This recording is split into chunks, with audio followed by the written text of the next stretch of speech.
Now it's on. Got it. Good afternoon.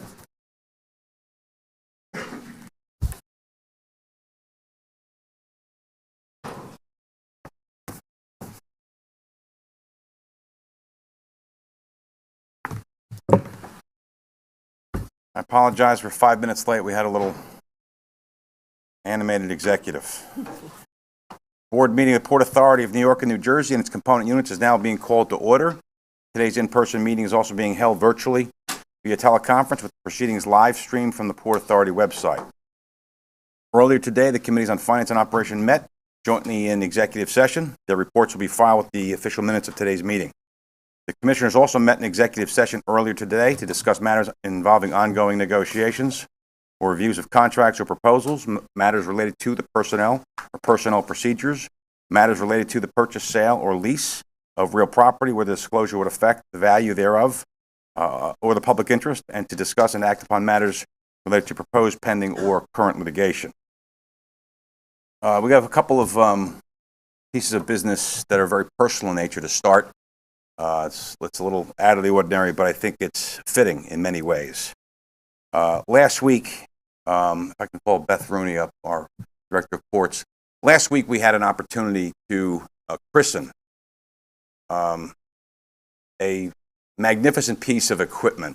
More importantly than that, it was to honor an individual, Christopher Edward Cranston. As I was just talking to Mrs. wife, Claire, we both, through that exercise, Claire, showered ourselves significantly with champagne, which was a little unanticipated. Now, Rick, I don't know if you've ever done it. Did you ever christen anything? No. Okay, well, this may be our first and last christening, Claire. So no one gave us directions. So we were christening a very sophisticated boat lift, which Beth will talk about, and in Chris's honor. And they gave us these champagne bottles that had this wonderful netting, and we just smashed them against the side, and it exploded all over the place. And it was a wonderful event in many ways. It was reverent and sad, but also beautiful in many ways. So, Beth, if you can just talk about what this huge, magnificent boat lift and carrier is and what it really represents. Excellent. And we have a special presentation. Will do. Thank you, Mr. Chairman. So the Bayonne Dry Dock and Ship Repair Facility in Bayonne, New Jersey, the Bayonne facility was acquired by the Port Authority back in 2010, but it has a history that goes back to World War II, when the United States Navy needed a facility that could repair and build some of the Navy's vessels that were supporting all of our war efforts. So the Cranston family, back in 1997, worked with the city of Bayonne at the time after the Department of Defense had moved out of the old Military Ocean Terminal Bayonne to take over the dry dock facility and bring it back to life. And it was an extension of a facility that is in Brooklyn today. And so that facility, when we talk about a dry dock, allows ships to float into a bathtub, and then the back wall of the bathtub closes, the water gets pumped out, and at the end, these massive ships are sitting on blocks so that they can make repairs to the hull. Those dry docks, however, do not allow you to take out some of the smaller vessels that are very important to work in the harbor. So this mobile boat hauler, which has the capacity to lift boats of up to 400 tons, is now part and parcel of the services that the Bayonne Dry Dock is able to provide. And they can haul out of the water now all of the ferry vessels, the emergency response vessels, and many of the other tugboats and barges that are very critical to operating a viable port of New York and New Jersey. So this mobile boat hauler has been named in the honor of Detective Christopher Cranston, one of 7 children in the Cranston family, good Irish Catholic family with no shortage of children. So the event of christening that mobile boat hauler, Detective Cranston was working at Ground Zero on 9/11, and then for many, many months thereafter, and unfortunately passed away earlier this year of 9/11 related illnesses. So I think as the Port Authority family remembering those not only who perished on that day, but in the years since, and then the connection to the Bayonne Dry Dock and how important that is to the viability of the Port of New York and New Jersey. I think it was just a tremendous honor to be a part of that. Beth, I appreciate that. And, I came away from that just learning about the whole family, the brood of 7, and talking to the family. And of the 7, Michael, we understand he was the rational, reasonable, and the quiet one. Is that a fair characterization? Okay. And you hear about the story, and while you're saying it's not related to the port, it's got everything to do with the port. After 9/11, he went and worked around the clock as an emergency worker, identifying like 6 days a week at Ground Zero. And because of that, he had an exposure and died at the age of 48, tragically. And so I felt, as the representative for the port, we had to do something to recognize Christopher, the husband, brother, father of 5. It's so important that the Port Authority recognize those who have given their very lives to the existence of this Port Authority. So I thought it was an appropriate gesture that we have a flag here that was flown on 9/11 of 2022 that we are going to present to the family, declare to you and kids with the special certificate as a small gesture, just to let you know that we love Christopher. We thank him very much for all that he's done and the contributions that you and your family, and obviously the tragedy and suffering that we share with you. And we wanted to let you know that how we as an agency feel about Chris. So at this time, if we can ask Claire and Michael and the family come up, and I ask all the commissioners and Rick if you can come up, and we'll make this presentation to the family. Probably behind this podium, I guess would be easier if you don't mind.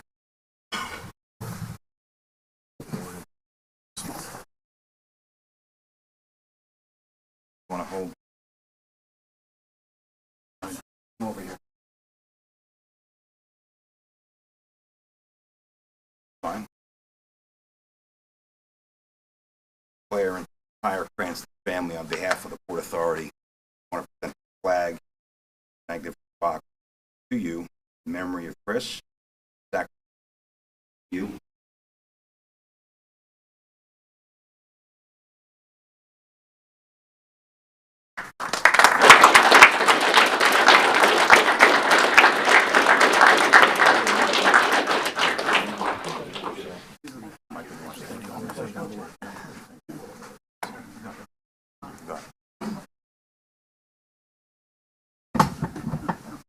Michael, on behalf of the family, feel free to say a few words. Thank you, Chairman.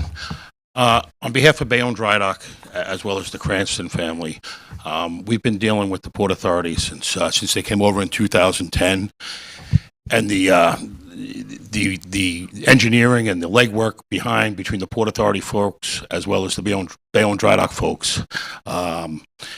I tell you what, it's a public-private partnership that we did to get that done. We put a lot of money in. The Port Authority has supported us with funds. They've supported us with the lease extension, professional people to deal with.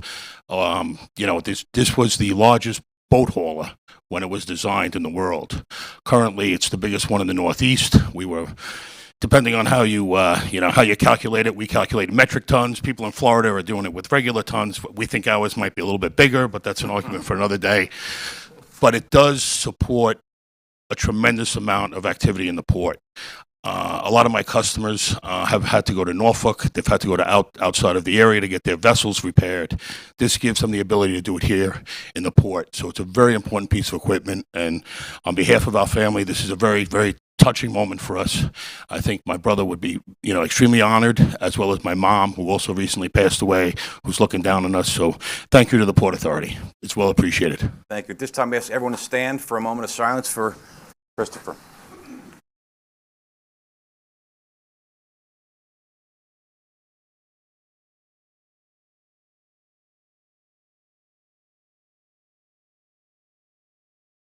Memory of Detective Christopher Cranston. Thank you. All righty, the next bit of business, it's kind of odd this is happening, Commissioner Menendez. It seems like we only got to know you. It is with great pride Robert, really great pride. Got to meet you during this process a couple of years ago. Have just got an enormous amount of respect for you, for your just sheer intellect, your energy, your commitment to public service. At this stage of your life, you're leaving a very significant private sector job to go serve as a Congress member. I mean, for the rest of all eternity, you will represent this country, this district, this state, this region as a Congress member, which is just extraordinary. It is just so breathtaking. I was just thinking about it today. You have served with, never shy. You served on the various committees. Your input has just been, we all know you have been one of the most vocal, whether it's finance or governance. Just bring a very level, common sense to the game here. I'm thrilled you're going down there and living a dream in many ways. I'm glad someone's going to know what the Port Authority is in D.C. It's going to be very helpful in the future, Robert. We are saddened in many ways that you are leaving, because I think you're just getting, the gist of what this place is about. You understand the majesty and the wonderfulness of the Port Authority. So it is with that I say that it is with deep regret in many ways, but with more pride than anything else. We're going to present you with this Service Excellence Award on behalf of the Port Authority. But we wanted to say thank you for your contributions, and you're not leaving us. You can't get rid of us. But you've been wonderful, and I'm a better person having known you and served with you. Thank you. Any commissioner want to be heard? Commissioner McCabe? Yeah, I would also echo everything you just said. The way he has a short amount of time just exhibited all the qualities that when someone who lives in New Jersey care about public policy, look at what's DC. I'm sorry, excuse me. Look at what's going on in DC. We could all rest assured that there's going to be someone that's going to be going down, be a member of Congress, and be thoughtful, measured, and substantive, and to have a level of discourse that is the civility that we need so much, that he has brought time and time again. You just see it. It's fully on display. And beyond that, I would say this to you, Robert. It's been great to get to know you, because I consider you a friend. We both young kids, shared experiences, and you've just been a terrific, as good of an asset as you are to the Port Authority. We could all take a little comfort knowing that you're going to be as good, or if not better, down in a place where they need it. So, congratulations. Yes. Mr. Chairman, may I make a couple Yes. words? Vice Chair, and then we'll hear from Commissioner Eve. Oh, I'm sorry. No, Vice Chair, you'll be heard. Okay. The two words, intellect and civility, I think are perfect. I would often look to Commissioner Mendez for his comments when we had a robust discussion. He would bring a level-headedness and an insight that I welcomed because of the two words I just described. So good luck. We're rooting for you, and thank you. Thank you. Commissioner Eve. I'll echo everything that has been said and add what an honor and pleasure it has been to get to know you, to have worked with you as a fellow commissioner. And I'm not sad at all. I'm so excited for you. The people of your district are extraordinarily fortunate that you are going to be representing them in Congress. And you heading to Washington in this capacity makes me more hopeful for the future, because your district, your state, and our country needs you. And so I wish you Godspeed. Terrific. Anyone else? Commissioner Richardson. I will not say goodbye. I will say see you soon. And I expect that we will see you often. And I am saddened by this moment. It has been an extraordinary couple of years for me to get to know you better. I talked about my favorite moment with you, top of the George. But level, sincere, committed, those are the things that I will remember. You are committed to public service. I know that. And we appreciate you, and see you soon. Commissioner Horowitz. So I just want to echo, Rob, everything everybody has said, but also just note in my own dealings with you, I really appreciated, and Kevin has talked a lot about this over time, that you're not somebody, while you were appointed by the governor of New Jersey, you're not somebody who viewed the board as splitting its obligations between one state or the other. From the beginning, you understood that the port operates as a port representing the Port District, which covers both states. And because of that and everything else everybody said, I'm absolutely confident, having spent the first decade of my professional life working on Capitol Hill, I am absolutely confident you will rise to the top very quickly there.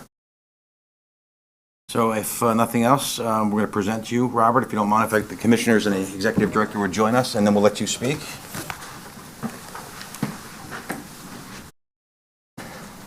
Robert? Rick, you want to hold that part?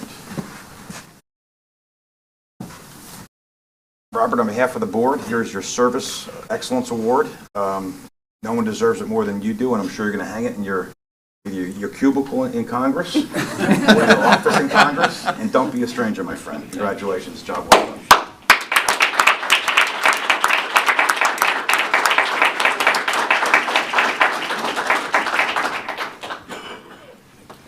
Thank you, sir. Absolutely.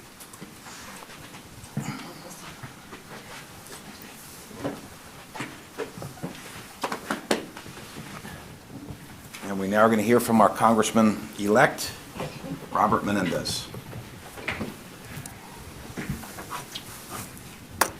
Well, thank you, Chairman. Thank you for your friendship, for the time that I've had the honor of serving on this board, your stewardship of this board, to the Vice Chair as well. To my fellow commissioners, it's been a privilege getting to call you my colleagues in this capacity. You all are exceptional individuals, and fortunate to share a dais with you, fortunate to share a meeting room with you, and to watch you serve this region and to learn from all of you has been quite the honor. Obviously, thank you to Governor Murphy for giving me this incredible honor, which I've tried to make the most of every day I've been able to serve in this capacity. It has been the most incredible honor of my life. I'm extremely thankful for it. And I'm thankful for it because of people like Rick Kine. He's an exceptional public servant. Watching him lead this agency is something that I will take with me for the rest of my days. And for the entire professional staff, I'm hopeful that you all know how I feel about you in the short amount of time that I got to be here, but the short duration of my stay here will be short in comparison to how I carry you all with me in my future endeavors. Speak of you in a way that you are all deserving of as public servants to this region. I will always try to amplify the work that the staff and all of the employees do here because it is incredible. It truly benefits the region. You all are public servants in such a meaningful way, and you do such incredible work to move this agency and its mission forward. And that is something that I will always make sure that I do my best to amplify so people fully appreciate what happens here at the Port Authority of New York and New Jersey. And I look forward to being a partner moving forward. I'm going to continue to wave at the officers at all of the crossings like a maniac from my car because I do consider myself Port Authority family. So when I see you all, I'm not waving you down. I am just really happy to see you. So it is a little bit bittersweet. I have loved my time here more than I could have ever imagined. But that feeling is because of all the people here who make this agency what it is, and I'm so fortunate to have been a part of this agency's incredible history, and look forward to being an advocate for it moving forward. So I thank you all so much.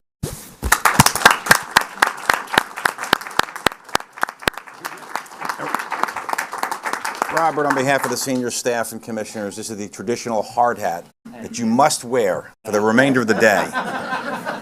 On the floor of the House.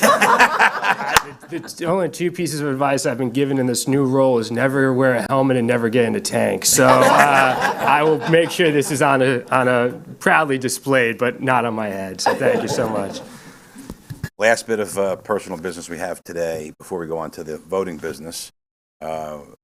those of us are aware that our former Chief Security Officer, John Billich, he left the Port Authority this month after 8 years of dedicated service. John could not be with us here today, but we want to recognize him publicly. It was under John's leadership that we saw new critical security programs were established, heightened programs and initiatives were implemented. We are safer and better because of John's dedication, and we thank him for that. And with that, we also have John's replacement here, Greg Erie. After a national search was done, Greg was the obvious choice. And Greg has spent 8 years in the Air Force as a veteran of Operation Desert Storm. He had 22 years in the FBI, heading up the New Jersey office and the New Jersey Office of Intelligence. I don't think we could be in better hands after John than we are with Greg Erie. And with that, we would ask that we're going to have a swearing in of Mr. Erie. If I can have the executive director, and I will go to the podium if I can find this oath of office. Here it is. Here it is, right here. Here we go. Rick, am I holding the Bible for?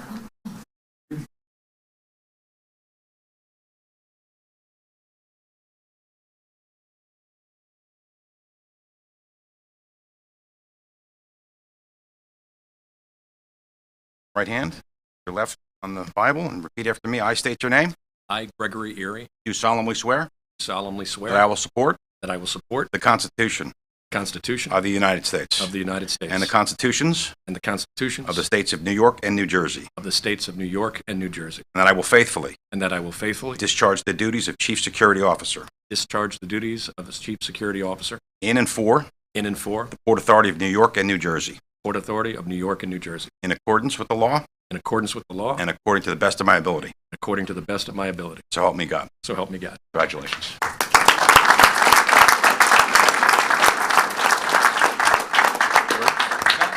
That it? You can feel speak for his color guard and the bagpipe shortly. Microphone is yours. Thank you, Commissioners. Thank you, Congressman. Thank you, Executive Director Cotton and Chairman O'Toole. I want to say when I got offered this job, it was daunting. And having sat through the executive session of the commissioners today, it didn't alleviate any concerns I had about how daunting it was. It's amazing to see the breadth and depth, and I knew that when we went through the interview process of the port. And as Detective Cranston, as a fellow 9/11 first responder, we defend our two states, New York and New Jersey. It's very personal to us. And this opportunity to continue that public service along with this team, which has a legacy of, as I learned yesterday when I was over in the Port Authority Police Department, is probably the only entity within the United States that has survived 3 terrorism attacks on it. That legacy is important to maintain. You have my word, everyone here, that I will do the best of my ability on this team, which I am very impressed with, to continue that legacy and that story and protect everybody so they can do all the critical work that they do. Thank you. Thank you.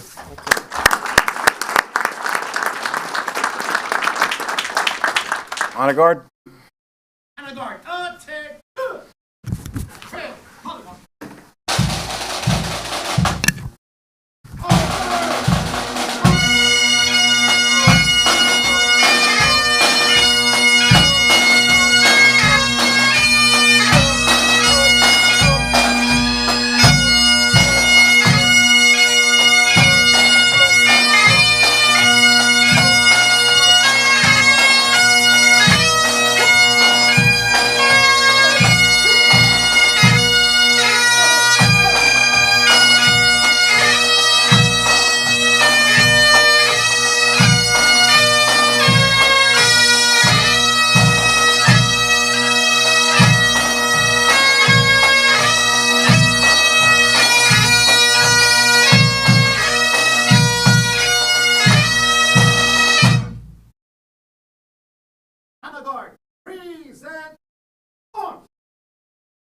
Oh, say, can you see by the dawn's early light what so proudly we hailed at the twilight's last gleaming? whose broad stripes and bright stars through the perilous fight, all the ramparts we watched were so gallantly streaming, and the rockets' red glare, the bombs bursting in air, gave proof through the night that our flag was still there. Oh, say, does that star-spangled banner yet wave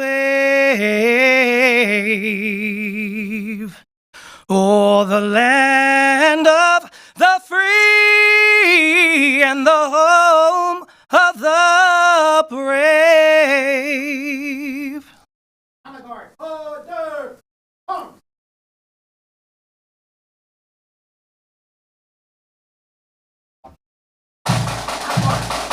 Colors.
Okay. Some way to start a meeting. Feel free to. Thanks, Cranston folks. Good seeing you.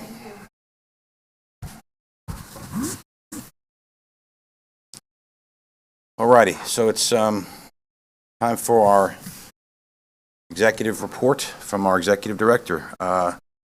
Last month of the year, Rick. Hard to believe, huh? But here we are. What say you? Well, before I turn to my report, I want to join the tributes that have been paid to Commissioner Menendez on behalf of the staff and on behalf of the employees. The support of the board is so important to the ability to move our agenda forward, and the board plays roles both big and small, behind the scenes, in front of the scenes.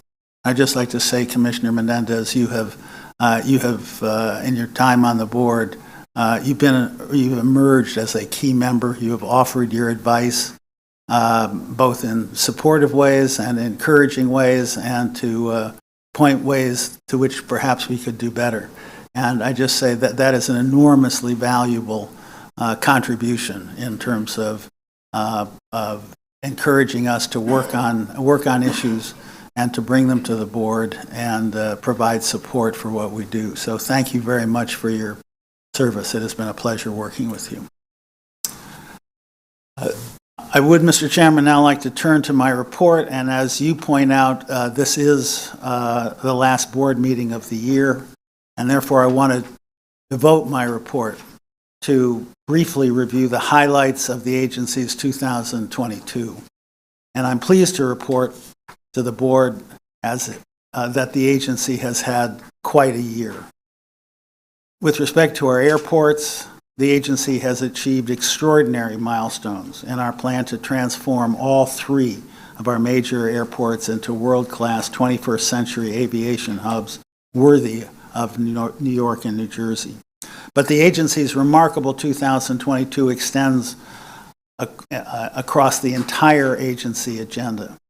I want to thank all of our employees who have been central to drive these accomplishments, particularly the 2/3 of our workforce that are represented. And I want to thank the leadership of the 23 unions who represent these employees for working with us throughout COVID, as well as working with us on our ambitious and challenging agenda throughout 2002. We believe, as a framing proposition, that the agency has much to be proud of as 2022 comes to a close. I'm now going to take a brief look at the achievements and the milestones that the agency hit in 2022. At our airports, our whole new LaGuardia project, final completion of all passenger facilities at Terminal B in the first half of 2022. The opening of the new Delta Terminal C, marking essentially the substantial completion of LaGuardia. And during 2022, the project received widespread recognition. National Academy of Construction, their Recognition of Special Achievement Award. The Urban Land Institute of New York, their Excellence in Civic Development Award.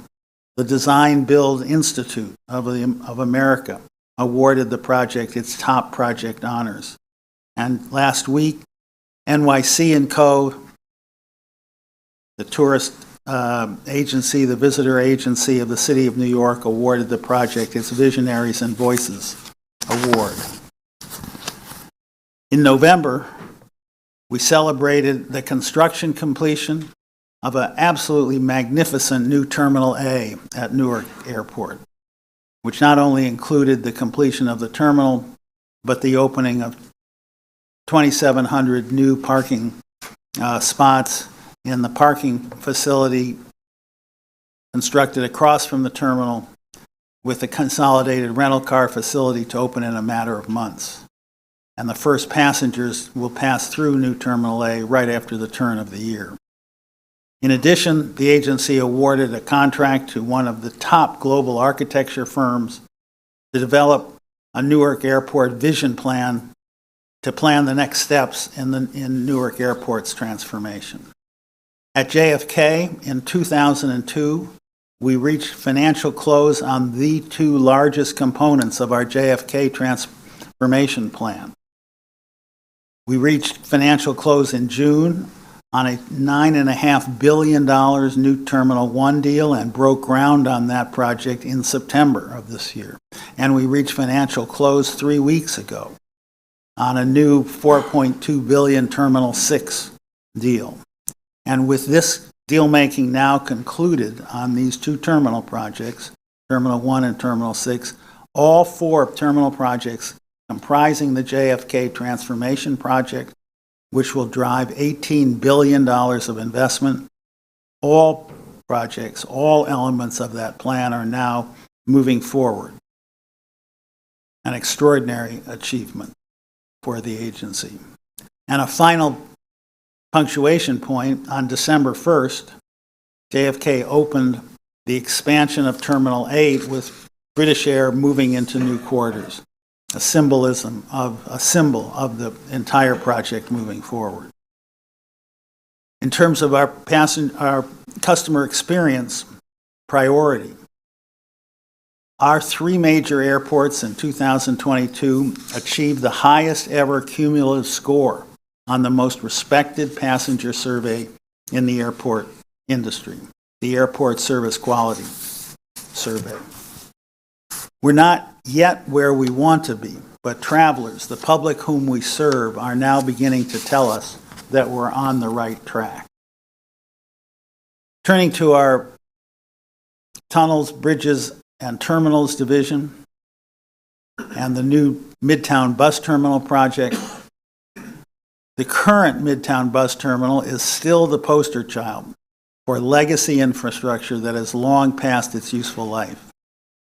But we are hard at work to change that, and we made significant progress in 2022. Intense planning work on the bus terminal replacement project moved forward on preparing the draft environmental impact statement. It is now 80% completed.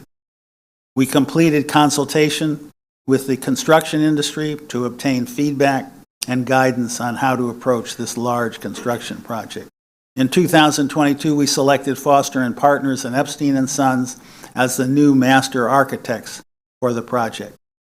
And we have been, in 2002, undertaking extensive consultation with the community and with city partners in preparation for the construction to start. Also at TB&T, we marked the installation, the final installation of all electronic tolling.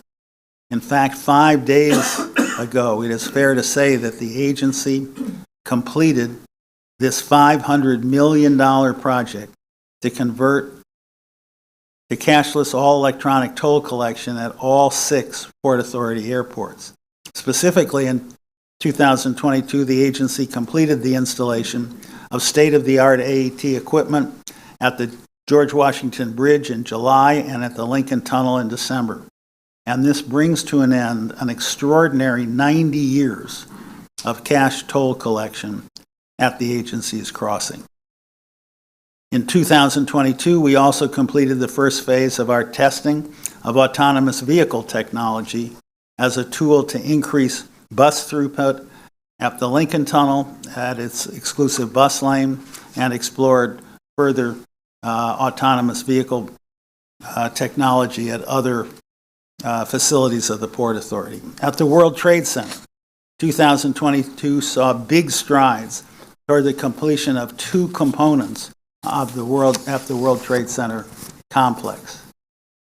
The St. Nicholas Greek Orthodox Church and Shrine completed its construction and opened its doors to the public. The Performing Arts Center, nearly complete as a matter of construction, and opening coming next year.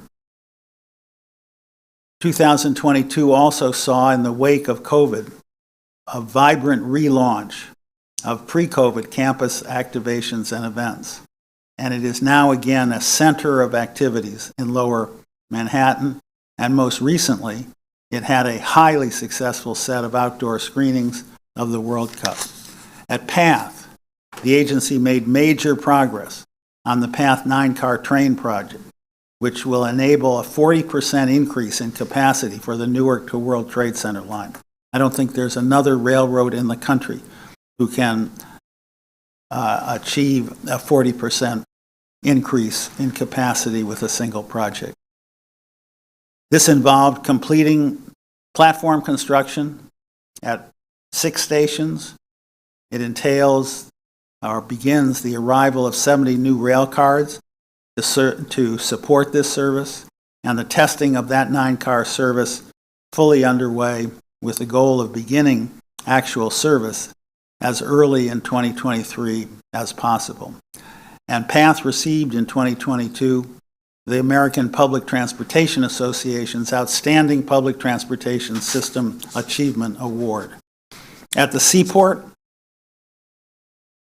our port hit record volumes month after month and became, in the second part of 2022, the busiest port in the United States. In the face of this flood of cargo, all through 2022, the seaport maintained its position with fewer ships waiting offshore in our anchorage and with lower average times in the anchorage compared to activity at the West Coast ports, but also compared to most other U.S. ports. Aggressive action by the port in support of maintaining this fluidity included the implementation of an empty container fee to incentivize the removal of empty containers, and that has contributed substantially to the fluidity of the port. In addition, the seaport implemented an electronic booking system for all public berths at the port. We have continued to maintain our priority and focus on diversity, equity, and inclusion. We expanded our MWBE 30% contracting goal to non-construction contracting activities across the agency, and this year we hit 27% of all agency spending with MWBEs across all categories, and we're on our way to our 30% goal. Both LaGuardia and Newark redevelopment project continue to hit record levels of contracts with minority and women-owned businesses and to local and to local businesses. More than 75 contracts were awarded in 2022 under our new small contracts discretionary program, which is specifically targeted on minority and women-owned businesses. And the agency received in 2022 multiple awards for our diversity, equity, and inclusion efforts. The American Society for Public Administration's Equal Opportunity Exemplary Practice Award, the Journal of Commerce's Salute to Diversity Award, the New York Women's Chamber of Commerce Minority and Women-Owned Business Enterprise Champion, the Competitive Edge Conference's Award for Diversity, Equity, and Inclusion Activities, and the Design Build Institute of America's National Award for projects exemplifying meaningful DEI practices. And in terms of numbers, as work winds down on LaGuardia and winds down on Newark Terminal A, LaGuardia hit record levels by awarding more than $2.2 billion in minority and women-owned business enterprise contracts, $800 million awarded to local businesses in Queens, and Newark Airport awarded more than $685 million in MWBE contracts and $213 million to local businesses in the neighborhoods surrounding the Newark Airport. We continue to focus even more broadly on our diversity and inclusion agenda, working closely with our Workplace Equity Council. In 2021, we set an aggressive agenda with 25 different initiatives to address and improve race dynamics in the agency, focused in 5 different areas. This year, in 2022, we reached completion of 24 out of those 25 initiatives. And we developed, in particular, career pathways for operations and maintenance and other career paths at the agency. We strengthened the Port Authority Police Department recruiting program to increase diversity, and we issued an awarded a contract for Port Authority Police Department body-worn cameras.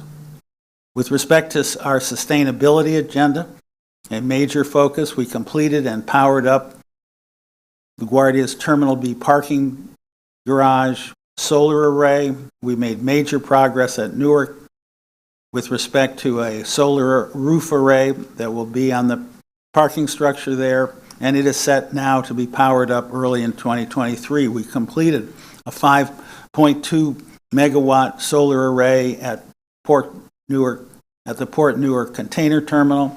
We implemented airport zero emissions rules and regulations for ground support equipment.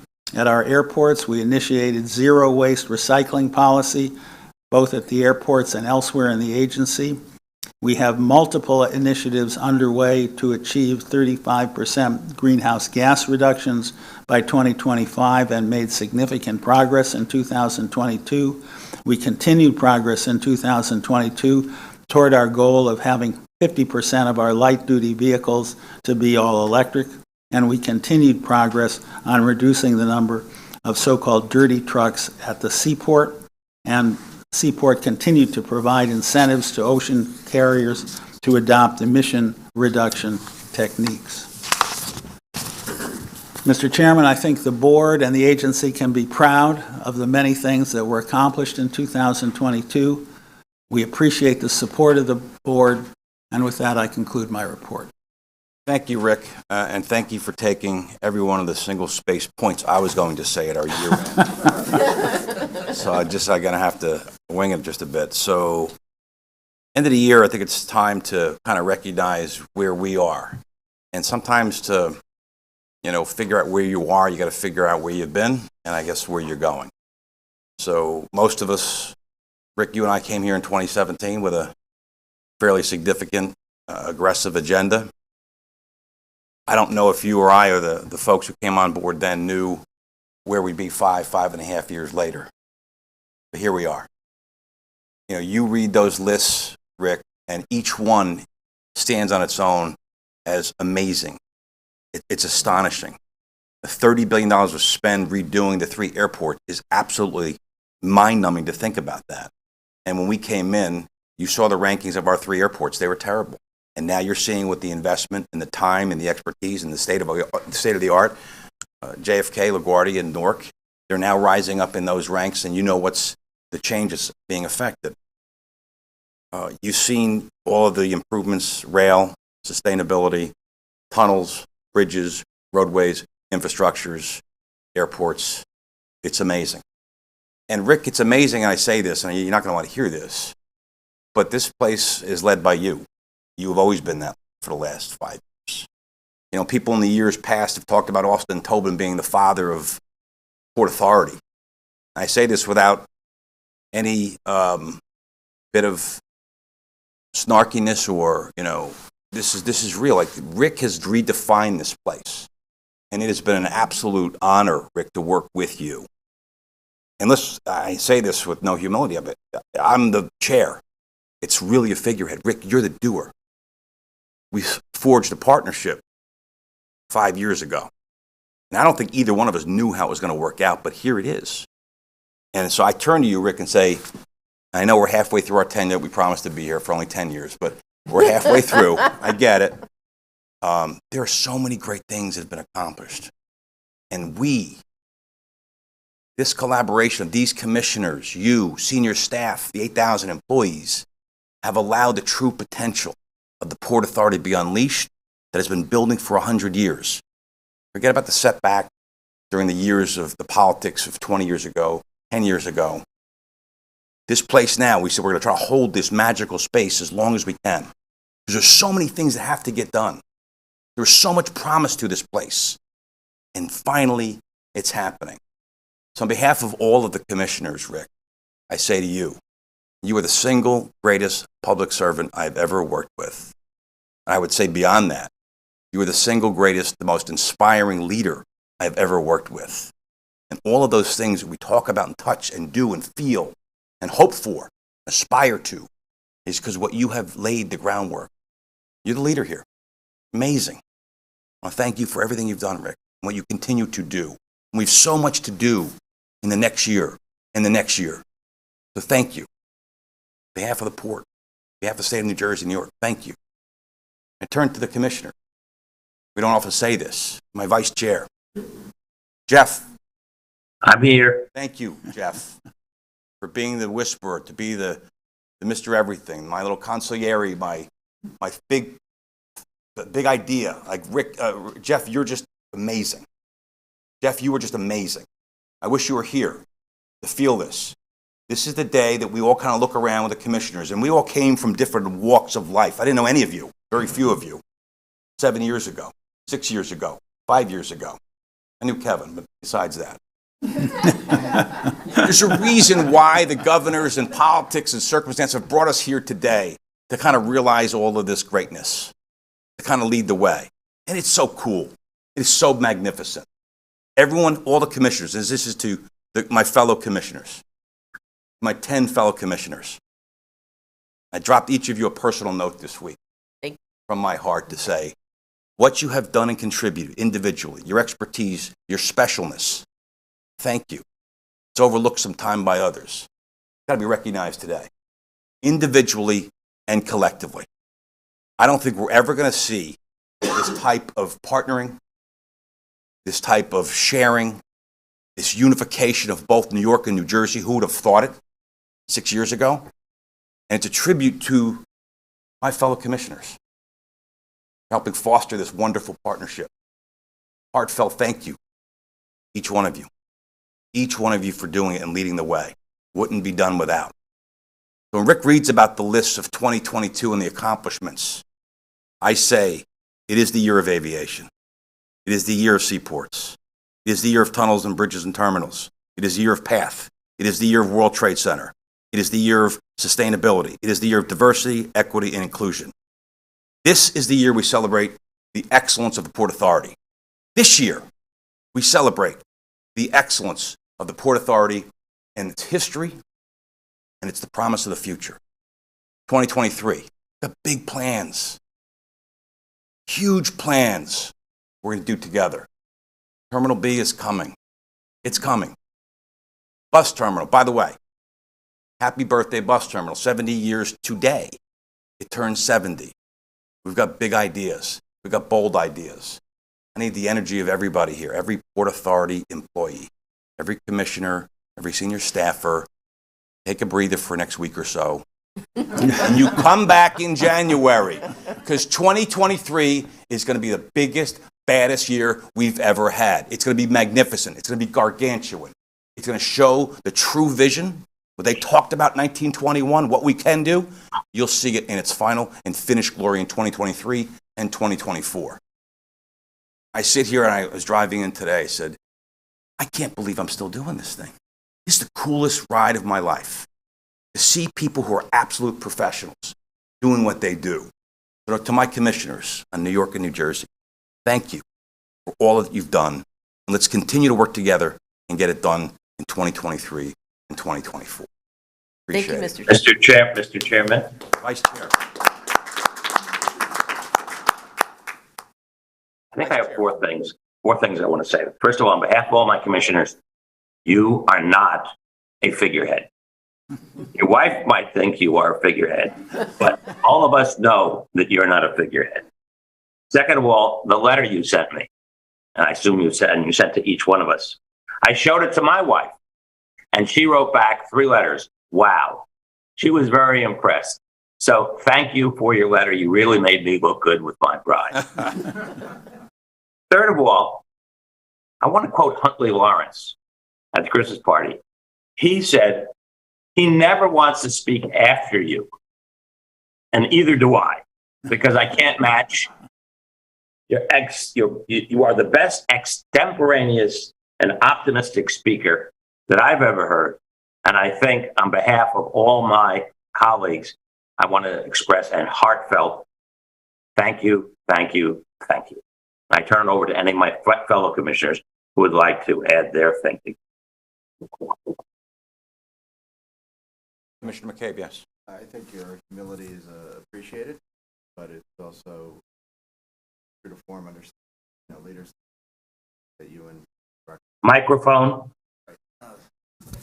I said leaders lead, and the humility is appreciated, but I do believe that the work that you and the director have done in tandem is appreciated, and the outcomes speak for themselves. And to the both of you, thank you for continuing always to put the best interest of the consumer, as you like to say, Rick. It's the consumer experience at the forefront, and the same to you, Director. Very much so. Chairman, thank you. Thank you, Commissioner. Anyone else? Anyone else? Or Commissioner Menendez? I just want to, reiterate the incredible stewardship of this agency. I also just want to highlight that we were able to do this incredible amount of work for the region during extremely turbulent times. And I think that not stating that it doesn't give the full picture of what you and the staff and all the employees were able to do this past year. And having had the opportunity to serve on the Finance Committee and see what that team does to model out and try to anticipate behavior in this dynamic situation is an incredible thing. And it's an important dynamic and component of what goes into all this incredible work. So you've been able to do an immense amount in really challenging times. And I think that just needs to be stated because it goes to what an absolute dynamic team you have here and what you're able to accomplish. So having seen that underneath the hood, I just feel like it's important to say on public record that these were not easy times to do big things, and you were able to do big things. And I think that's just important for the public to know these things don't happen in a vacuum. They happen with a lot of work, a lot of strategic thinking, and that's thanks to the senior team here. So I just wanted to mention that. Commissioner Eve? I want to echo everything that's been said, and particularly underscore the comments of Commissioner and Congressman-elect Menendez.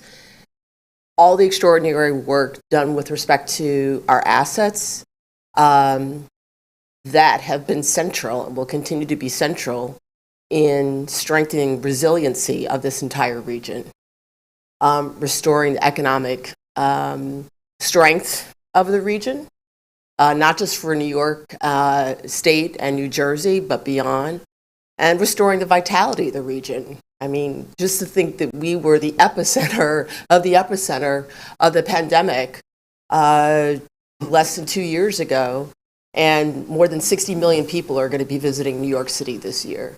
That's just one example, and that wouldn't have happened without all the great work that you so well articulated in 2022, but also in 2021, which was an extremely challenging year.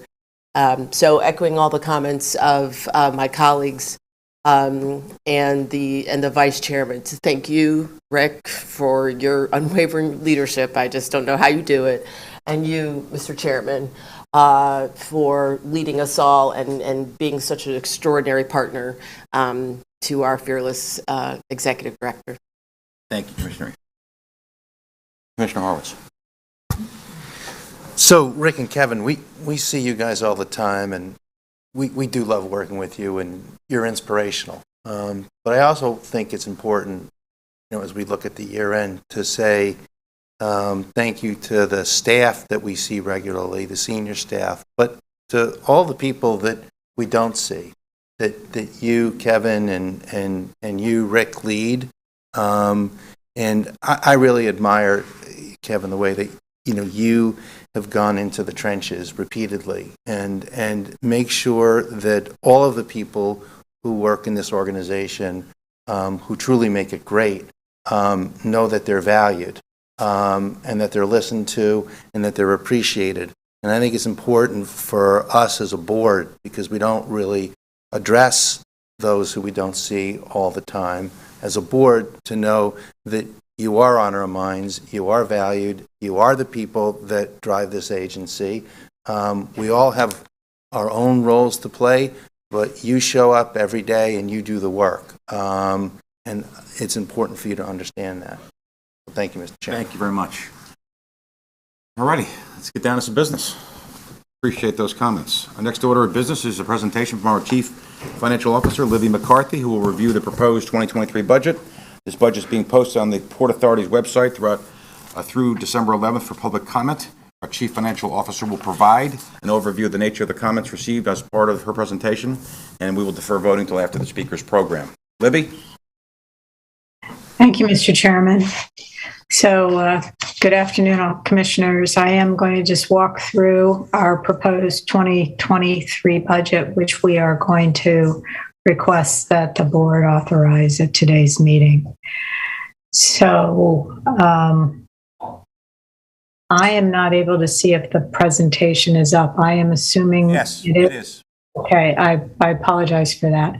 So the proposed budget is a $8.3 billion budget. It's comprised of three components: operating expenses, capital spending, and a debt service and deferred expense budget. And it aligns with the Port Authority's mission to keep the region moving. Key highlights of that budget are that it funds the largest security budget ever of the Port Authority of nearly $1 billion, including funds to continue to strengthen the agency's cybersecurity posture.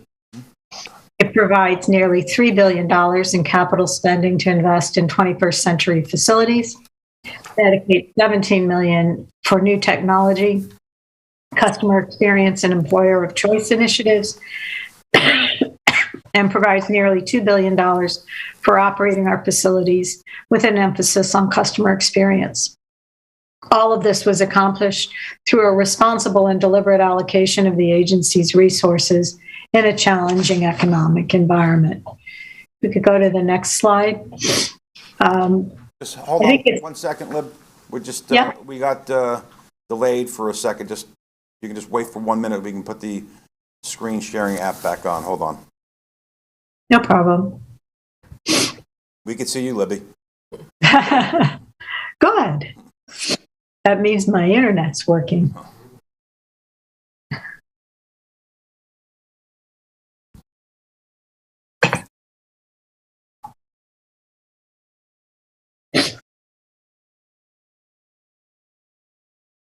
Which page are we turning to, Libby? If we could go to the the bullet points proposed 2023 budget overview? Yes. Okay, we're here. Okay. All right, I take that back. So again, I'm not seeing that, but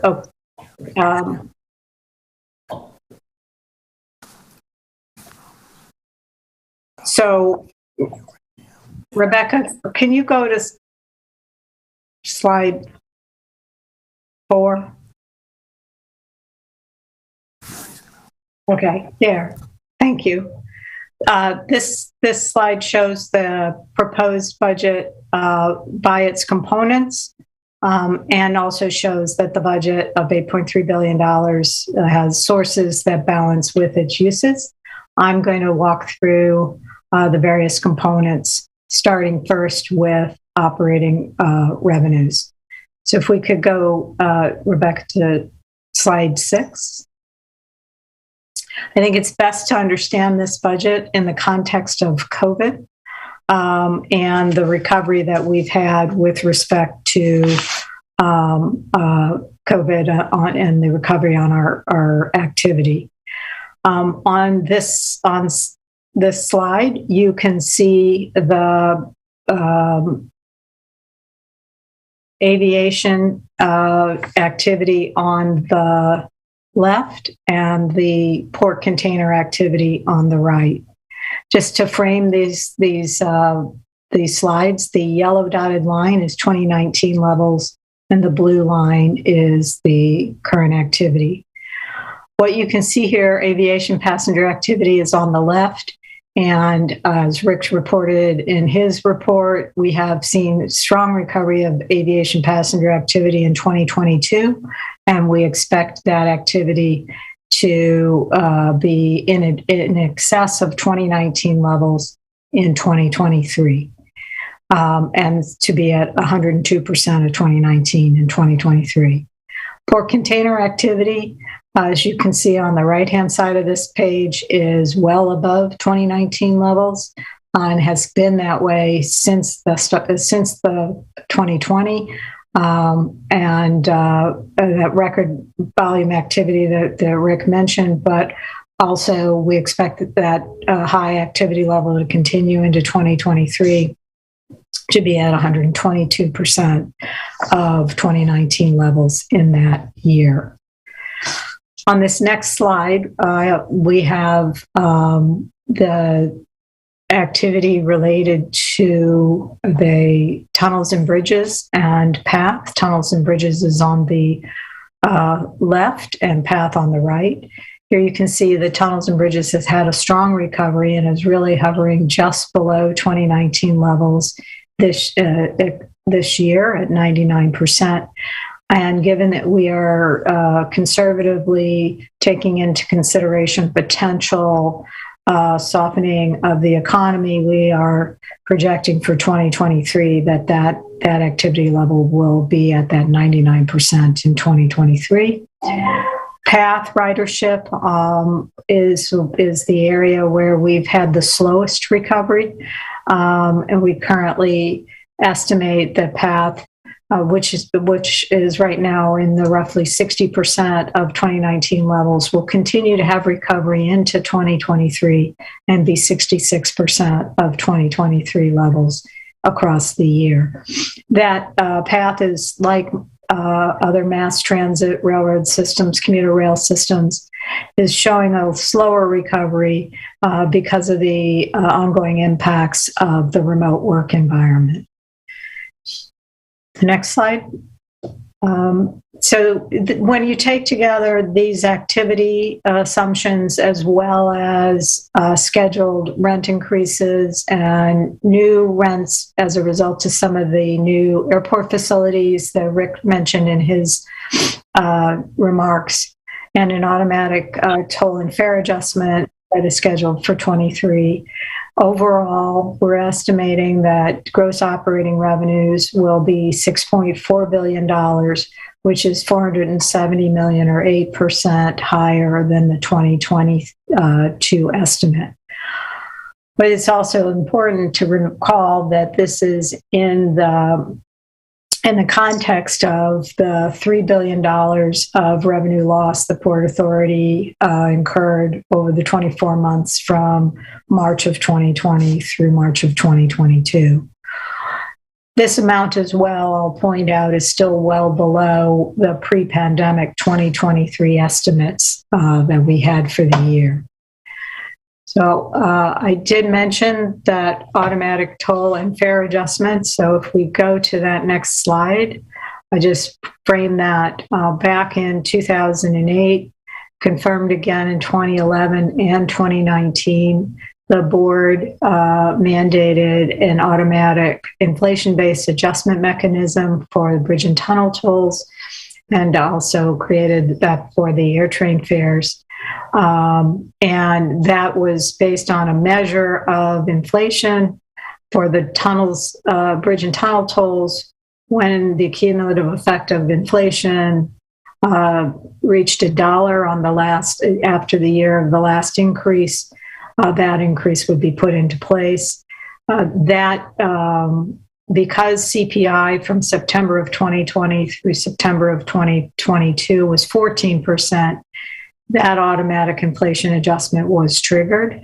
And we will be increasing tolls and fares, tolls effective on January of 2023 as a result of that. You can see on the right-hand side of this page the current tolls by auto type, Easy Pass, Peak, Off Peak, and Toll by Mail, and the new rates, which are all increasing by $1.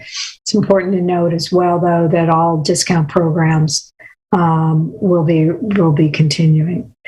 Similarly, the air trains had a similar adjustment mechanism triggered by a cumulative effect of 25 cents. That was also triggered as a result of this latest inflation numbers, and that will take place in March of 2023.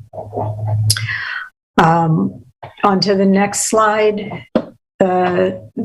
Just given that summarizes the 2023 revenues, but let me jump now into the operating expense budget. So the core operating, the total operating expense budget is the $3.9 billion I mentioned, $3.7 billion. Of that, 3.6 is our core operating expense budget. That is, when we speak of core, that's really on the basis of the assets that were in place in 22 that remain in place in 23. We look to have an inflation-based adjustment on that. That budget, proposed budget, is 3.2% above the estimate for 2022. That's reflective of the ongoing activity recovery across our facilities, as well as the impacts of inflation. I think it's important to look at this, though, in the context of long-term inflation. And if you go back to 2019, pre-COVID levels, and look at the compound growth rate of inflation of the budget, on that equals a 2.8% compound annual growth rate, which compares favorably to the historic normalized inflation rates. So that's indicative of the strong discipline and actions we took as a result of COVID to control our expenses and to keep them into that compound annual growth rate of 2.8%. This next slide shows you the components of that operating expense budget. And I've already mentioned many of these components: the security budget, the sustainability and resilience, and the ongoing operating expenses.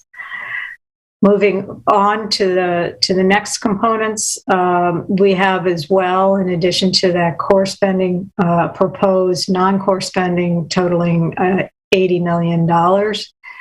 Non-core spending is really comprised of two components. That's spending for new or expanded facilities that have larger footprints. therefore were not included in the prior budget. That totals $18 million for those facilities. And the list of the facilities that were included are here, many of which Rick mentioned in his remarks. In addition, we do include a category of spend, which is spending on projects that have specific revenue offsets and or capital offsets, and those will total $62 million in the 2023 budget. Moving on, the next component of the capital program is our capital spending budget. That totals $2.9 billion. You could go to the next slide. This slide just lists. I was going to go through many of the achievements that we accomplished in 2022 to put into context the 23 spending, but these are all items that Rick mentioned in his report. The one thing I would just point out, just for information though, is that we do have a beautiful picture here of the new Terminal A at Newark, as well as the parking and Conrack facility, which will be opening in the first part of next year. So move on to the next slide. I'll just talk a little bit about the budget. $2.9 billion, as I mentioned. That's an increase of about 33% versus the 2022 budget estimate of $2.2 billion. 2022 spending is below the original budget for the year, and that's really driven by delays in the starts of projects as a result of COVID. And the need to renegotiate contracts, et cetera, for the JFK redevelopment. And then as well, we have we did not need to spend as much funding on state of good repair projects that we had set aside, which is a good news underspend because the assets did not require that level of state of good repair work. Listed on the right-hand side of this page is a number of the projects that will be advanced in the 23 spending plan. That's the completion of phase 2 of Terminal A at Newark, the start of major construction on JFK redevelopment. Actually, that has started, but it's a continuation of that major construction on JFK.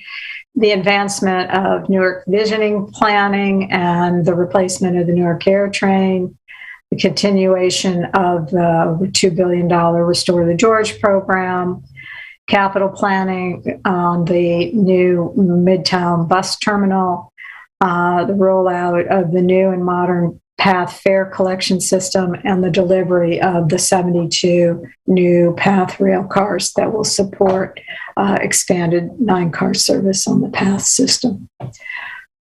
Moving to the final component of the budget, we have the debt service budget. So that budget is a total of $1.6 billion. It also has the proposed spending. We also have proposed spending there for deferred expenses of another $100 million. So this budget assumes the issuance of $1 billion in new debt to help fund our capital program and the interest related to that. It also assumes a $1.1 billion note that we issued as a result of COVID will be refinanced on a long-term basis.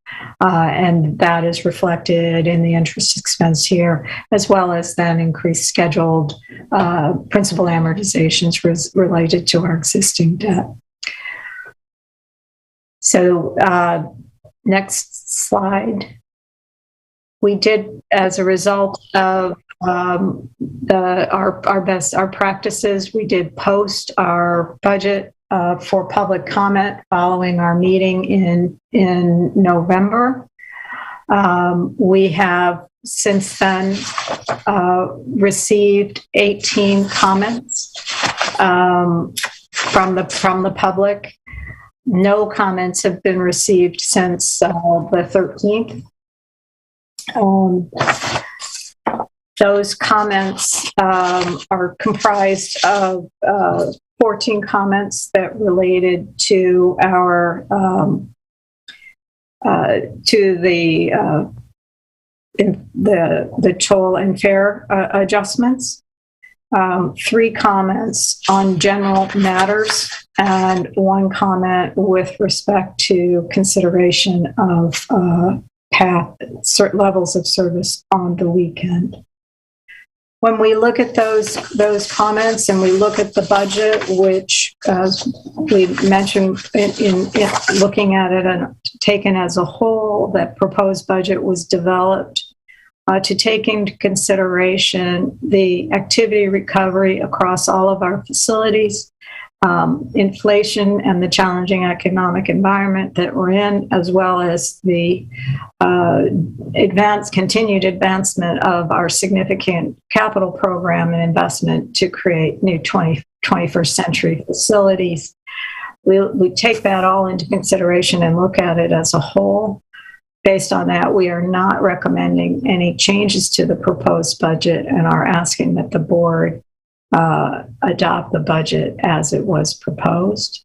So if you go to the next slide, I'll just summarize that once more as to our specific request. We are asking the board to authorize our $8.3 billion 2023 budget, comprised of $3.7 billion in operating expenses, $8.9 billion in capital spending, $1.6 billion in debt service, and $100 million in deferred expenses. With that, I'm happy to take any questions, Mr. Chairman. Thank you, Libby. First of all, on behalf of all of us on this side, thank you very much to you and to your amazing staff.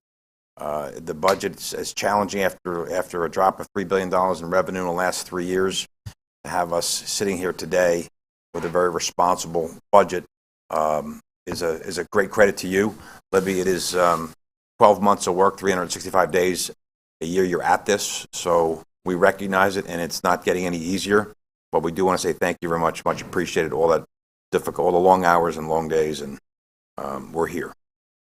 Thank you, Mr. Chairman. Any commissioner want to ask any questions? And we're going to defer the vote until after we hear from the public.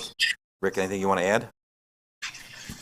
Well, Mr. Chairman, I'd like to stress the point you just made, which is the organization works and has this budget process started 6 to 8 months ago, very challenging in the current environment, put together by the very hard work of the finance organization, but also with the line departments really across the agency in terms of taking our ambitious agenda and taking into account the challenging economic environment and coming out with a budget that collectively we believe is responsible but provides the resources to execute on our priorities. So I would pay tribute certainly to Libby and her colleagues in finance, but to everyone across the agency, to the senior executive staff, to all of the leaders throughout the agency, and again to all of the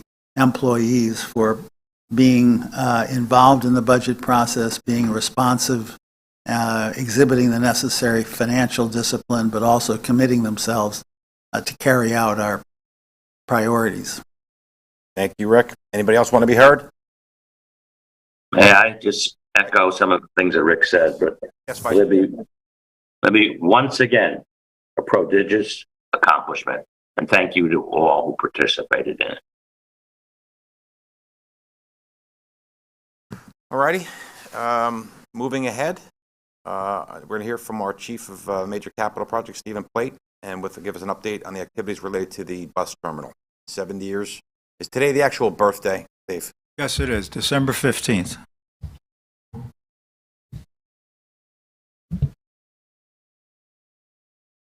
Good afternoon, Chair, Commissioners, Executive Director. It's good to see you all here today. I'd like today to take a moment and give you a brief update on the new Midtown Bus Terminal project. As you have challenged us, we have worked very diligently with our federal partners, namely the FTA, as well as many stakeholders. And today we're here to talk about moving forward in a thoughtful way as you have directed us to do.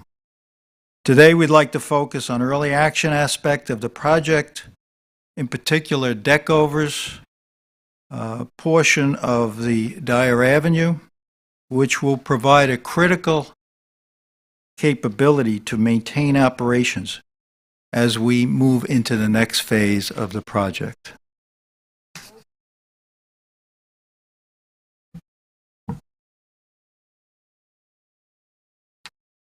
The two areas circled in yellow are what I'm referring to, namely the proposed new deck overs that will cover Dyer Avenue entrance to the Lincoln Tunnel. These deck overs will provide a strategic location for bus storage, for staging, and operations as we enter the next phase of the project.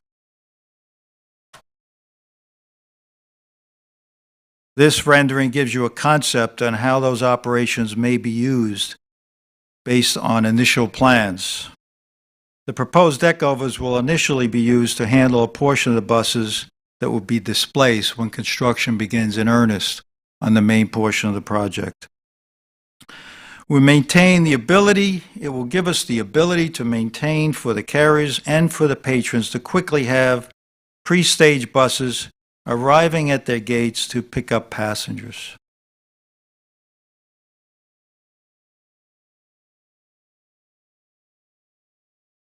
Once the new Midtown Bus Terminal is completed,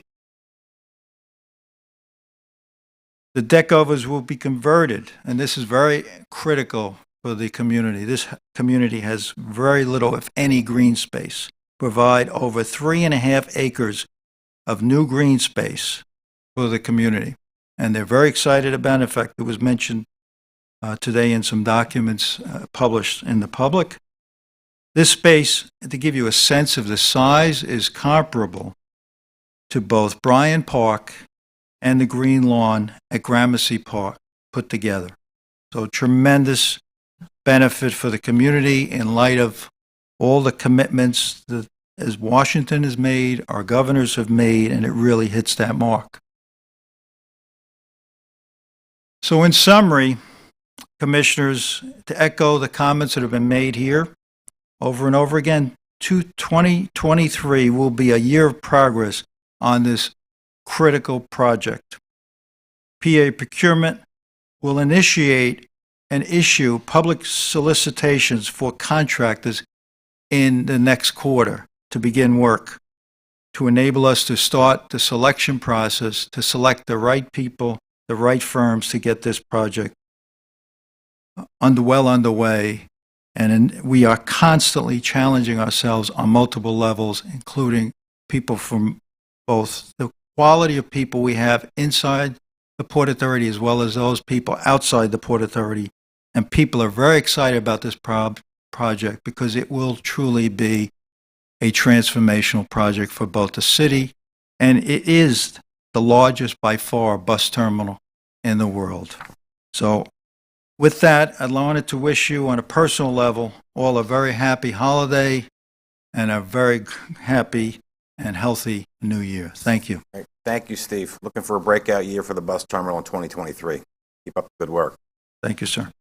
All right, this time we're going to provide an opportunity for members of the public to comment on Port Authority matters. This public comment portion, which will be limited to about 30 minutes in total, provides an opportunity for the members of the public to speak or voice their views directly to the board, but it will not provide a dialogue to go back and forth. We will sit and listen to the comments and questions. If there's any specific question that needs to be asked, please go to our Public Affairs Department and let them know the specific request. I'll be more than happy to get some feedback. We have 3 speakers. First one is Carla Thomas. Carla?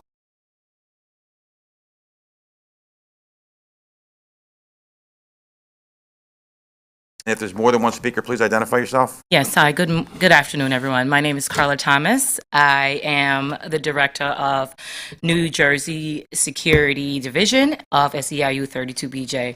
I want to say thank you all for giving us the opportunity here today to be able to get our voices out. We represent 25 security officers that currently works at and protects the George Washington Bridge. These security officers, guards, are licensed and trained professionals with years of experience in their field. And at the George Washington Bridge, and they are now worried about their livelihoods because the Port Authority has decided to replace them with toll workers being displaced by the transition cashless tolling. Their employer, Wisdom Protective Services, is a small business enterprise. They simply do not have enough work locations to absorb 25 security guards elsewhere. We currently have a couple of those officers here presently today. The Port Authority has the capacity to find a more fair solution for all, one that does not push job displacement onto the backs of contracted security officers who have served loyally for years on often challenging posts. Today, we heard from the executive director and chairman about the accomplishments and the plans for 2022 and 2023. However, they forgot to mention how this progress affects the workers that we're sitting behind us. Sacrificing contracted out workers to benefit direct employee workers hurts the most vulnerable sections of the workplace. I do have one of the worker here today, LaToya Oates, who is going to speak on behalf of the other members of 32BJ. Thank you all. Thank you. LaToya Oates. Hi, my name is LaToya Oates. I am 40 years old and I live in Irvington. I've been a security guard at the George Washington Bridge for 14 years.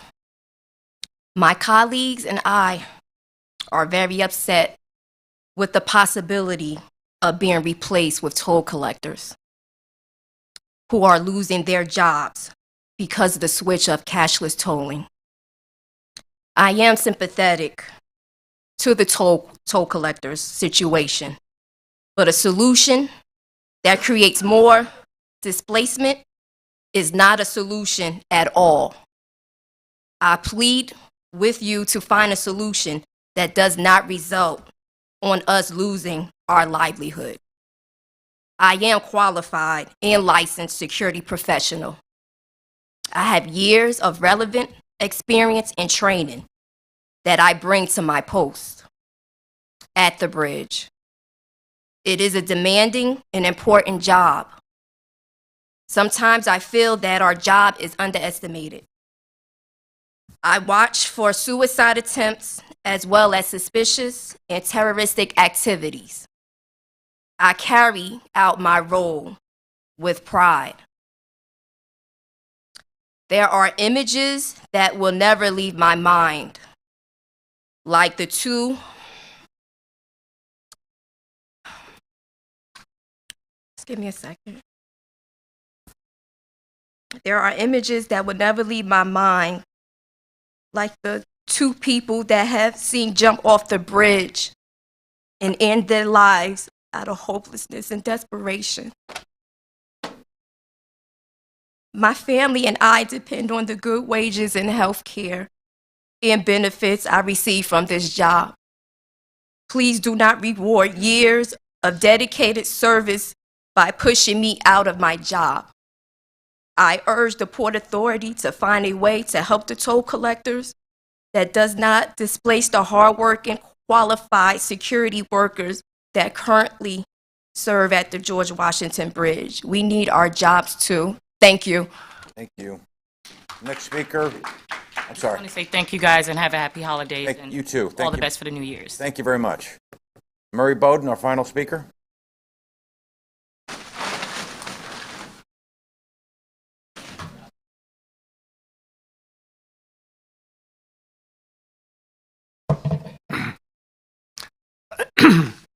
Ditto. That was the term Rush Limbaugh used to say everything that was said here about the good things, I repeat.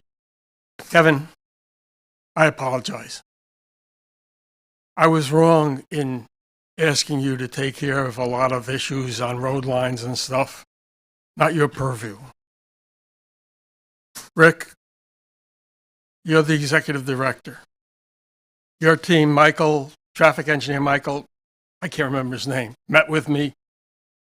We went over the things. Nothing happened. The reason nothing happened is because of AASHTO, the American Association of State Highway and Transportation Officials. They're the ones that implement what I've been asking you to do something about. So you had no power to help me. So I apologize for creating a situation where I made you responsible, but you weren't responsible. I've been working on this for 20-odd years. If you do something for 20-odd years and it doesn't change, maybe you're doing it wrong. Maybe you're looking at it wrong. I was. Rick, your job is to see that your team operates in accordance with the law. Michael is not. The lines on a road are illegal according to the Manual of Uniform Traffic Control Devices. I asked you to work on that. It's not that. It's the implementation of that manual. And it's your responsibility for safety and other processes to direct Michael to implement the legal lines currently in the manual. How you do that? It's what we pay you for. I have a list of stuff here. I don't know which is most important. When you do, Steve, just for Steve, when they do the garage, the buses that you use should be low-floor buses. There's no reason to use the buses with luggage racks underneath for commuter buses. It's an error. It's got to be stopped, and I don't know how to stop it. You only load on one stair instead of front and back. Low-floor buses, you can roll a wheelchair in.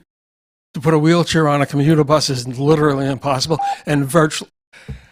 Here's the problem. You got the line up there, and I can't see it because I'm looking over here. So, with your permission, a couple more little things, because I may not be here again. I'm 89 and failing. And please don't ask me how I am, because do you want the truth or do you want to lie?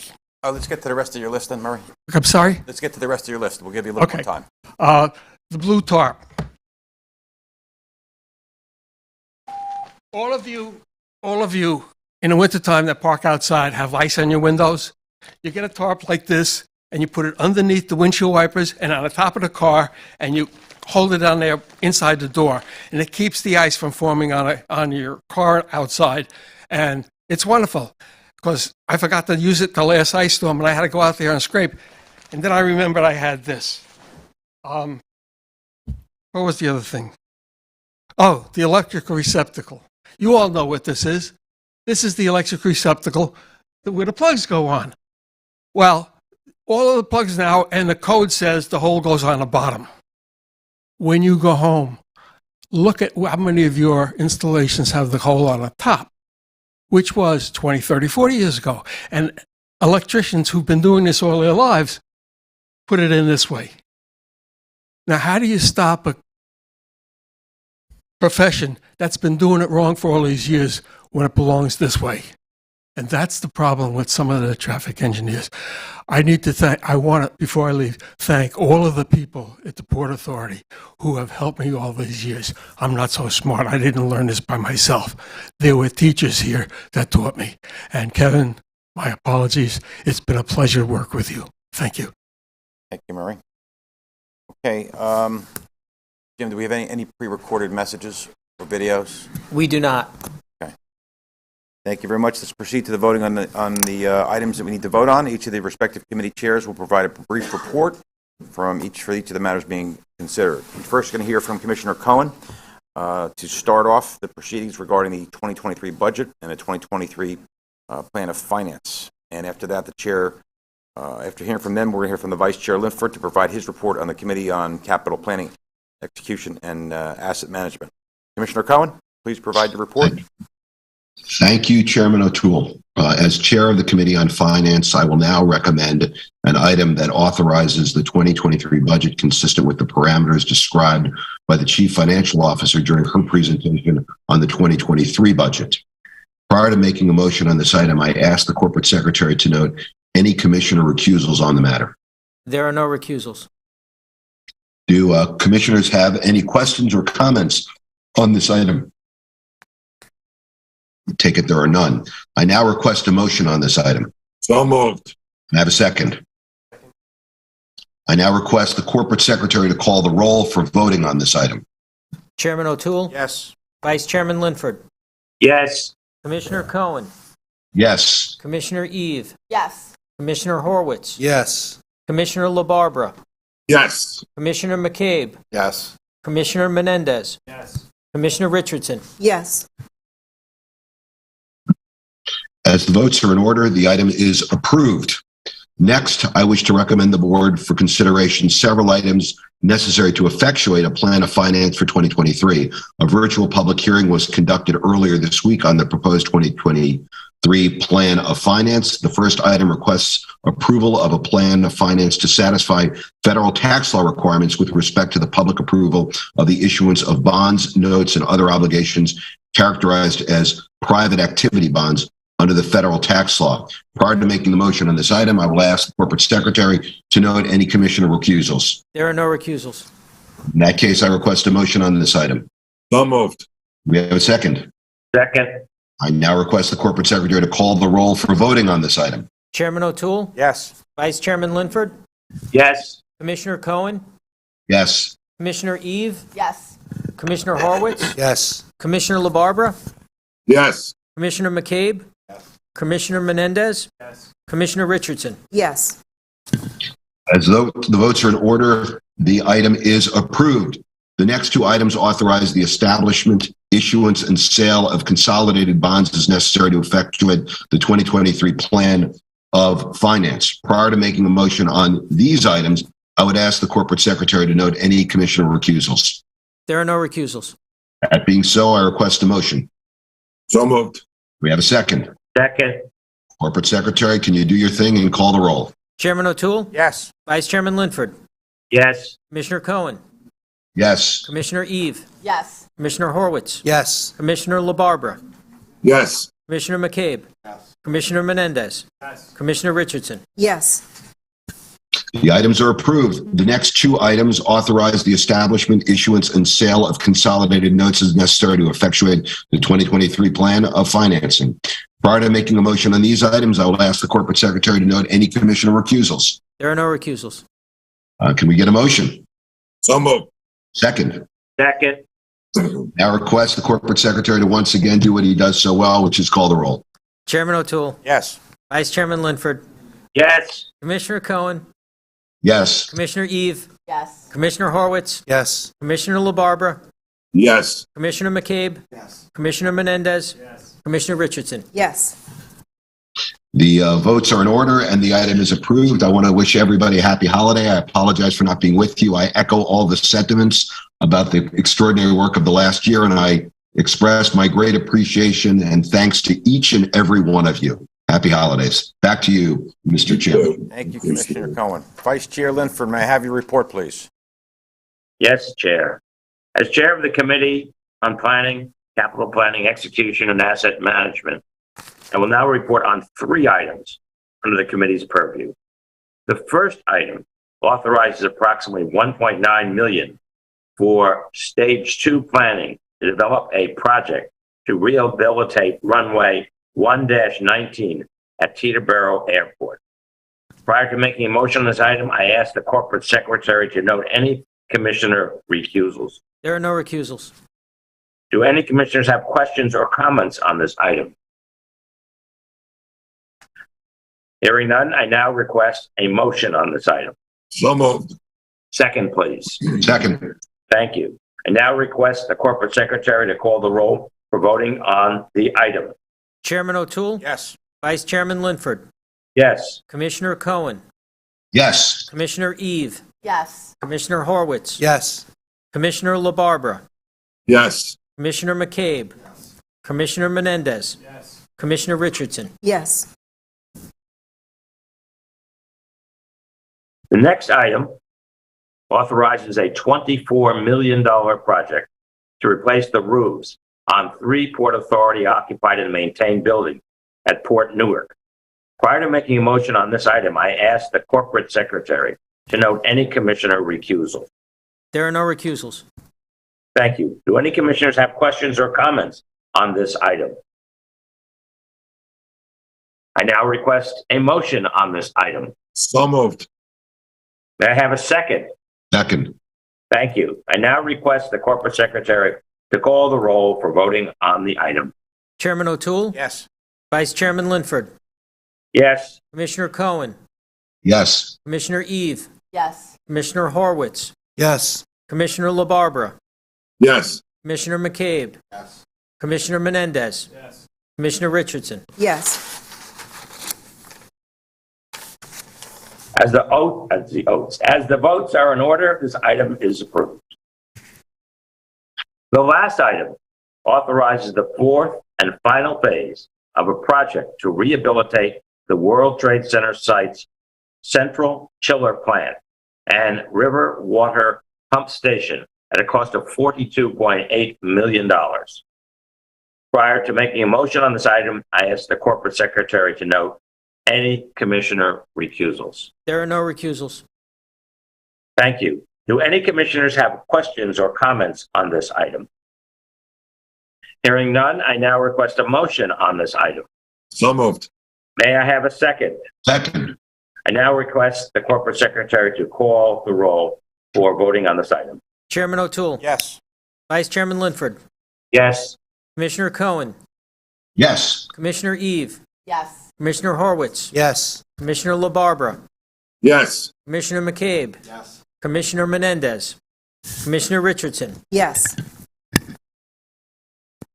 As the votes are in order, this item is approved. And Mr. Chairman, I just want to take this opportunity to echo Commissioner Cohen's comments, thank all my fellow commissioners, and thank once again Rick Cotton for exchanging robust comments with me all year long. Thank you, Mr. Executive Director. He's grinning from ear to ear. You should know that, Vice Chair. Looking forward to the next one. There being no further business, I ask for a motion to adjourn. So moved. Have a second? Second. All in favor? Aye. Aye. Aye. Wish everybody a Merry Christmas, Happy Hanukkah, Happy Kwanzaa. Honestly, have a great holiday. Looking forward to the new year. Meeting's adjourned. Great holiday, everybody. God bless.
Good afternoon, everyone. We are ready to start the gaggle. We will start with Colleen Wilson with the record. Colleen?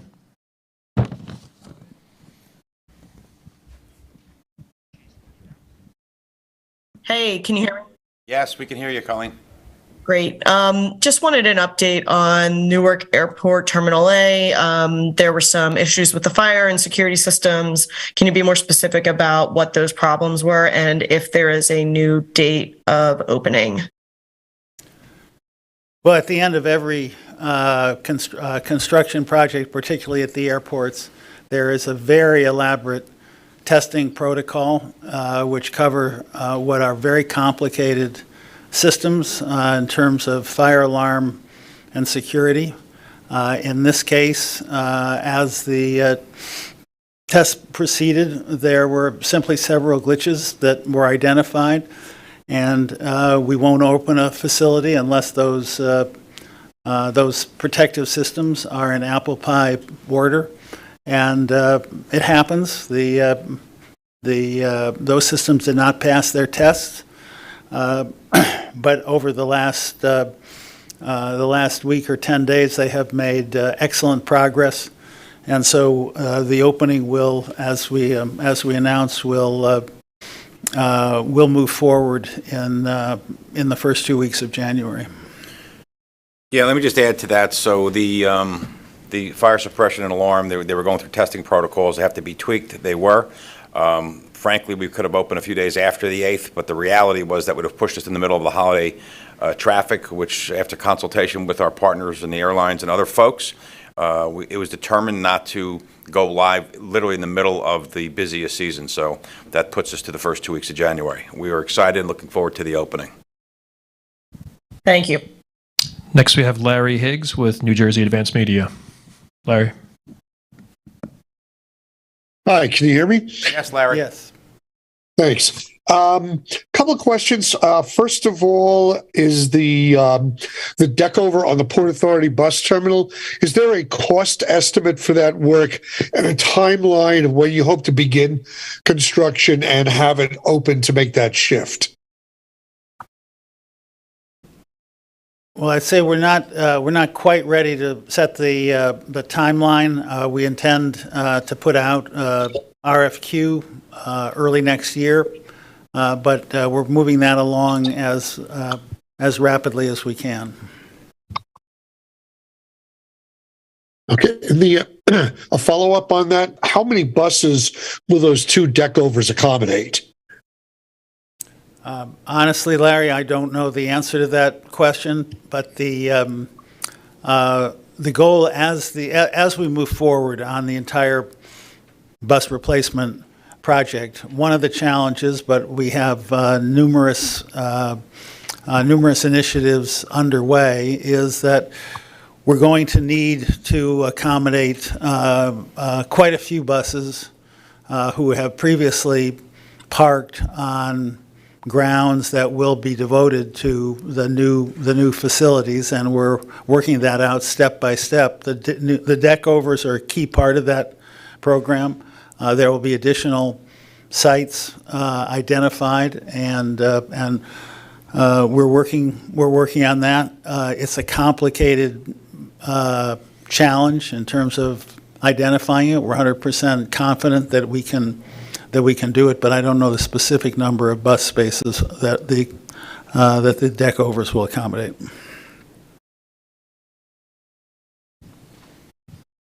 Next question, Tom. And the final question virtually is Zach Griff with Point Sky. Hey there, gentlemen. Good to see you, and happy holidays. I wanted to know, when can we expect an update on the LaGuardia AirTrain alternatives? We're hard at work at that. We've identified a few last questions that we want to answer, but it will be early next year. Thank you. And in one kind of overarching question as we round out the years, you guys have obviously accomplished a ton. Was there one thing that you wish that you could have done this year, but you didn't? Well, I would say, as reflected in my comments at the board meeting, we're very pleased and proud of the many accomplishments that we got across the finish line. I would say in general, one would always like to do everything faster, but I would say very, very, very pleased with what we did get accomplished. I would say that it was an outstanding year, given the fact of the coming in out of the COVID, the reduction of $3 billion. I don't think we have regret. I mean, our folks have really worked really hard. We're really pushed to their max. The delivery that Rick listed out in his executive is astonishing in the face of all the challenges. So we're thrilled on how we ended 2022, and we're really very optimistic about going into 2023. No regrets. I guess mine is just that the Terminal A didn't open this year. It'll have to be a 2023 date, but we look forward to seeing you there early January. Thank you. Final question submitted by CNBC, Lorianne Loraco, who's unable to join. I'll just read those two quick questions. It looks like the port will be #1 in the country again for the 4th month. There have always been friendly competition among the ports. Has this diversion of trade away from the West Coast because of the ILWU strike fears and AB5 heated this competition up? What is the port doing to keep this competitive advantage? The port is working extremely hard on making the Port of New York and New Jersey the most attractive port for ocean carriers and cargo shippers to use. I believe that it is true that the decline at the West Coast ports had many varied reasons, but the message that the shippers and the cargo carriers are sending is that they don't want to have all their eggs in one basket. So what we see happening in terms of the decline at other ports is that much of it has come to the Port of New York and New Jersey. We're delighted to have them. The port has maintained an extraordinary fluidity in the face of the flood of cargo. Just looking at the numbers over the past, if you compare the port's performance compared to prior years, it has absolutely stayed an extraordinary level above prior years. We are not seeing the declines that other ports are seeing, and we believe that the port is going to be able to retain a very, very substantial share of the cargo that has moved to our port. Yeah, and let me just add to that. I don't view this as a competition. The 3 ports that you're talking about all service this country in their various regions. And I think the evidence of the 4 last months about the Port Authority leading, I think is really going to foreshadow what's going to happen in 2023. I think for strategic, operational, or efficiency reasons, you're going to see this port of New York and New Jersey develop even more, and you're going to see our numbers go from 105, 110, 112% of what we did back in pre-2019 because of the investments we had made in the last 4 or 5 years at the port. And final question from Lorianne. Rick, I think you touched on this a little bit, but what is the port's outlook for December? December. It will continue to set records. I think you just look at the rest of the year. You compare the fact that the port is on the order of 20% above 2019.